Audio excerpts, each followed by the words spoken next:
नमस्कार दोस्तों, मैं सुरजीत स्वागत करता हूं आपका to the point study with Surjeet channel पे। और आज की इस पर्टिकुलर वीडियो में हम बात करने वाले हैं पर्यावरण और पारिस्थितिकी में महत्वपूर्ण जो अधिनियम हैं उन अधिनियमों के बारे में। तो इसमें जो भी महत्वपूर्ण अधिनियम हैं पर्यावरण और पारिस्थितिकी से संबंधित उनको हम देखेंगे। तो सबसे ज़्यादा महत्वपूर्ण, आइए स्टार्ट कर लेते हैं पहले से। तो सबसे ज़्यादा महत्वपूर्ण जो है वो है वन्य जीव संरक्षण अधिनियम 1972, वाइल्ड लाइफ प्रोटेक्शन एक्ट 1972। ठीक है, तो इसके बारे में जो संवैधानिक प्रावधान दिया हुआ है वो देखेंगे पहले। तो ये दिया है कि भारत दुनिया का पहला देश है जिसने संविधान में वन्य जीवों एवं पर्यावरण संरक्षण से संबंधित प्रावधानों को शामिल किया। तो भारत जो है पूरी दुनिया का एकमात्र ऐसा देश, पहला ऐसा देश बना जिसने अब संविधान में इस चीज़ को मेंशन किया, संविधान में इस चीज़ को लाया कि वन्य जीव और पर्यावरण संरक्षण किया जाना चाहिए। ठीक है, तो संवैधानिक प्रावधान ये बनाया गया 1972 के एक्ट को। नेक्स्ट देखेंगे पर्यावरण पर संयुक्त राष्ट्र सम्मेलन, जिसे आमतौर पर 1972 में स्टॉकहोम सम्मेलन कहा जाता है। जो पर्यावरण पर संयुक्त राष्ट्र सम्मेलन है जिसे आमतौर पर क्या कहा जाता है, स्टॉकहोम सम्मेलन कहा जाता है। इसके बाद सरकार 1976 में 42वां संविधान संशोधन अधिनियम पारित किया उसने, और फिर इसे संविधान में जगह दी गई, जिसके माध्यम से पर्यावरण संरक्षण से संबंधित अनुच्छेदों को संविधान में शामिल किया गया।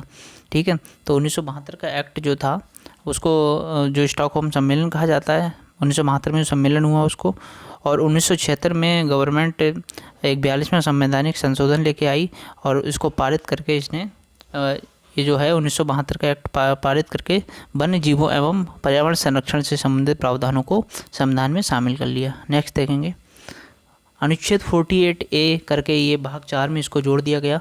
ठीक है, आर्टिकल 48A। तो जो भी नया आर्टिकल ऐड होता है संविधान में तो उसको 48A मतलब ABC इस तरह से जोड़ा जाता है।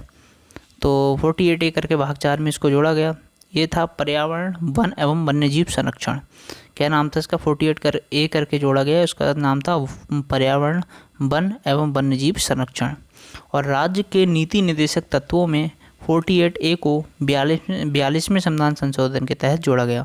ठीक है, तो 42वें संविधान संशोधन के तहत इसको जोड़ा गया। नेक्स्ट देखेंगे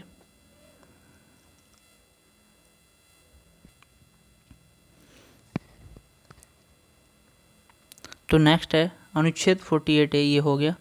नेक्स्ट देखेंगे क्या है आर्टिकल 51AG। आर्टिकल 51AG भाग 4A मौलिक कर्तव्यों में जोड़ा गया। जो अनुच्छेद 51A था, AG करके था, तो इसे भाग 4A में जोड़ा गया जो कि मौलिक कर्तव्यों में आता है। ठीक है, तो ये इसमें क्या था आर्टिकल 51AG में, इसमें यह था कि जंगलों, झीलों, नदियों एवं वन्य जीवन सहित प्राकृतिक पर्यावरण की रक्षा एवं सुधार करना एवं जीवित प्राणियों के लिए दयाभाव।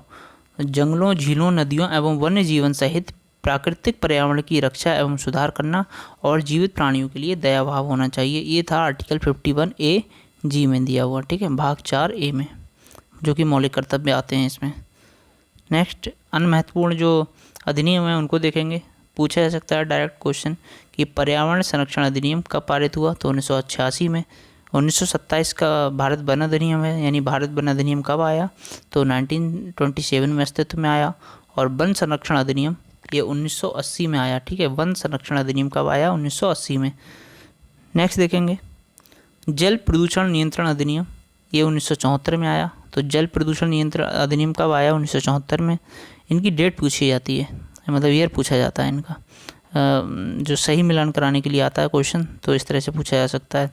तो वायु प्रदूषण की रोकथाम और नियंत्रण, ये कब आया था, ये अधिनियम होगा। वायु प्रदूषण की रोकथाम और नियंत्रण अधिनियम ये कब आया, ये 1981 में आया। तो पहले जल प्रदूषण आया, फिर वायु प्रदूषण आया। कैसे याद रखेंगे, जल वायु। तो पहले जल प्रदूषण नियंत्रण अधिनियम आया 1974 में, फिर आया वायु प्रदूषण की रोकथाम और नियंत्रण अधिनियम 1981 में। नेक्स्ट है जैव विविधता अधिनियम, तो ये 2002 में आया। इसको कैसे याद रखेंगे, देखो ये VV इस तरह से लिखते हैं ना, ये B और एक ये B, तो ये एक इस तरह से, एक ये जीरो मान लो, एक ये जीरो मान लो। तो 2002 में आया। और ऊर्जा संरक्षण अधिनियम जो है वो 2001 में आया है। ठीक है, और कैंपा अधिनियम कब आया है, 2016 में।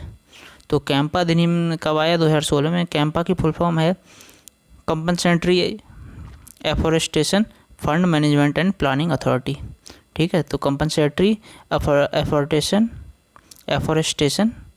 जो फॉरेस्टेशन है उसको मीन्स उसको फंड प्रदान करने के लिए मैनेजमेंट और प्लानिंग अथॉरिटी ये थी कैंपा।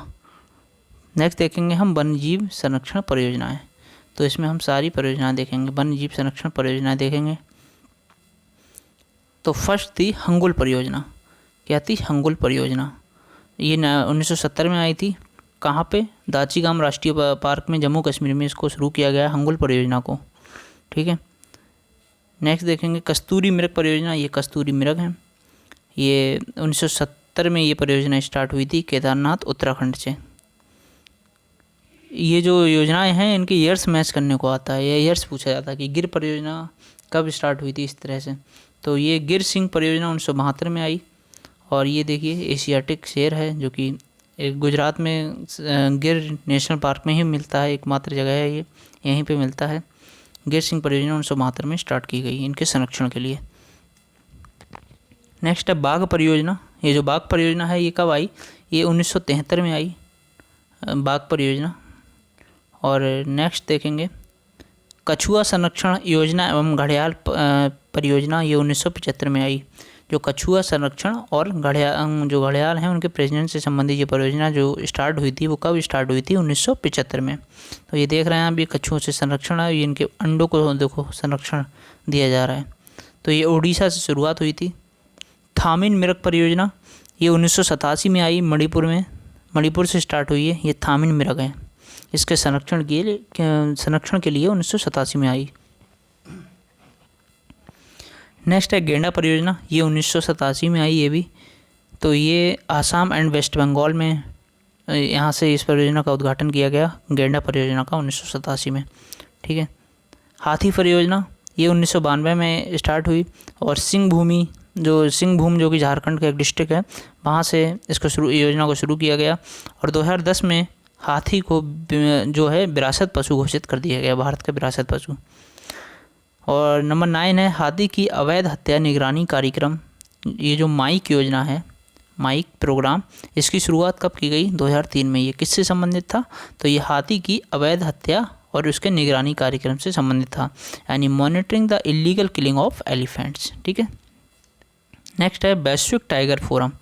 क्वेश्चन नंबर 10 नंबर है हमारा वैश्विक टाइगर फोरम। तो ये दिल्ली से इसकी शुरुआत की गई और बाघ परियोजना के ठीक 20 साल बाद, यानी बाघ परियोजना 1973 में आई थी और इसके ठीक 20 साल बाद इस परियोजना को यानी विश्व वैश्विक टाइगर फोरम को स्थापित किया गया दिल्ली में। नेक्स्ट है लाल पांडा परियोजना। ये देखिए लाल पांडा है और अरुणाचल प्रदेश एवं दार्जिलिंग से इसकी शुरुआत की गई।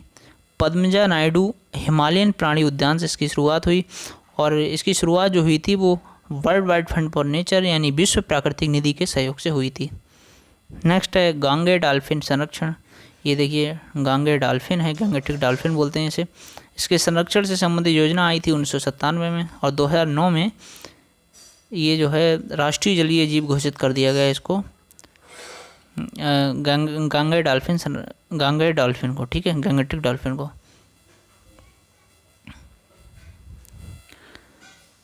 नेक्स्ट है गिद्ध संरक्षण परियोजना। ये गिद्ध संरक्षण परियोजना है, ये 2006 में आई थी और हरियाणा वन विभाग एंड BNHS यानी बॉम्बे नेचुरल हिस्ट्री सोसाइटी के मध्य सहमति के बाद गिद्ध संरक्षण परियोजना को 2006 में लाया गया था और असम के धर्मपुर में देश का प्रथम गिद्ध परियोजना केंद्र से स्थापित किया गया है। कहाँ पे? असम के धर्मपुर में देश का प्रथम गिद्ध परियोजना केंद्र स्थापित किया गया है। नेक्स्ट है हिम तेंदुआ परियोजना यानी स्नो लेपर्ड प्रोजेक्ट। हिम तेंदुआ परियोजना ये 2009 में लाई गई थी। नेक्स्ट है वन महोत्सव। ये इंपॉर्टेंट है, PCS में भी पूछा गया है, कई और एग्जाम से पूछा गया है। वन महोत्सव ये कब हुआ था आयोजित? 1950 में। ठीक है, तो ये हमने सारे एक्ट और परियोजनाएं कवर कर ली हैं महत्वपूर्ण अधिनियम पर्यावरण के, और जो भी वन्य जीवों से संबंधित महत्वपूर्ण परियोजनाएं स्टार्ट की गई थी ये सारी हमने सिंगल वीडियो में कंप्लीट कर ली हैं। तो अगर वीडियो आपको अच्छा लगे तो इसको लाइक करें, शेयर करें अपने दोस्तों में और चैनल को सब्सक्राइब भी करें। Thank you, bye bye, take care.